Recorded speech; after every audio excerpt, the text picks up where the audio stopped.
Si Maris Racal na mismo ang nagsabing we're good tungkol sa relasyon nila ni Anthony Jennings matapos ang controversial na cheating scandal na nag-viral.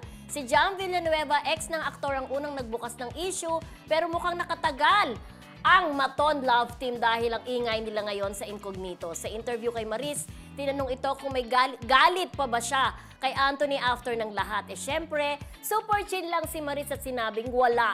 Inner work lang. Ang nice lang din kasi professional naman silang dalawa sa set. Makikita pa rin daw ang chemistry nila, parang wala lang nangyari. Basta right now ay maayos ang status ng dalawa sa isa't isa. Sana all, no drama, full support lang. So, eto nga, di ba, sinasabi nila na binura ng husay nila yung mga cheating issue. Oo, hindi, yung pagkainis, di ba, ng mga netizen. Dahil paano ka maiinis pag pinanood mo sila, ang husay-husay talaga nila. So mawawala, set aside mo talaga yung professional doon sa personal. Di ba? Which is dapat yun naman po talaga, di ba? Sineset aside natin yung professional sa personal. Alam mo, ang nagtataka lang ako nung tinanong kumusta na kayo, sabi niya we're good, wala doon siyang galit. Hindi ko lang alam kung ano ba basa mo doon, we're good, ibig sabihin, parang yung trabaho lang, focus lang sila sa trabaho. Sabi niya, paano ka naka-move on? Tinanong si Maris, diba? Sabi, ako, nagpo-focus lang ako sa iba't ibang bagay. Namumundok ako. Sabi, namumundok ako. Nagra-write ako ng mga kanta. Doon daw, para daw yung mental health niya, diba? Para doon sa mental health niya.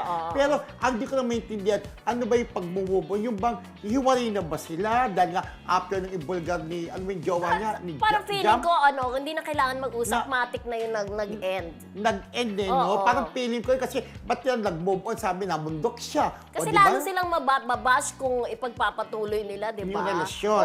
Pero ang maganda nga lang, sabi niya, kapag ka nandun daw sila sa set, talagang focus sila sa Professional pag-arte lang na talaga. nagiging ano lang yung mga parang hindi nila iniisip yung issue sa kanilang dalawa, di ba? Lalong-lalo na sa Natural pa rin daw sila.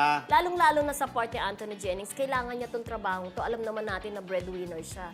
Alam din naman natin na napakahirap din yung nung pinanggalingan niyang buhay, di ba? Kaya tama lang na binibigyan siya ng chance.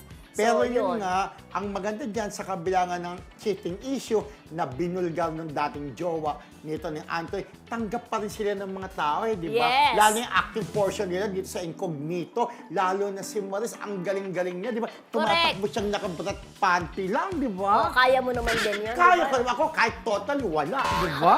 Tatakbo ko doon. Kung kailangan sexy na, why not, di ba?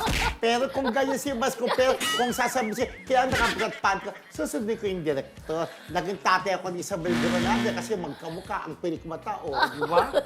Alam mo na. Tapos gumawa rin ako ng Jaguar kay Ogie Diaz, di ba? Ano ko At nag-viral ka rin doon sa Family Feud. Wala akong jowa! Wala akong jowa! Di ba? Viral. Milyon ang views nun, Yes. di ba?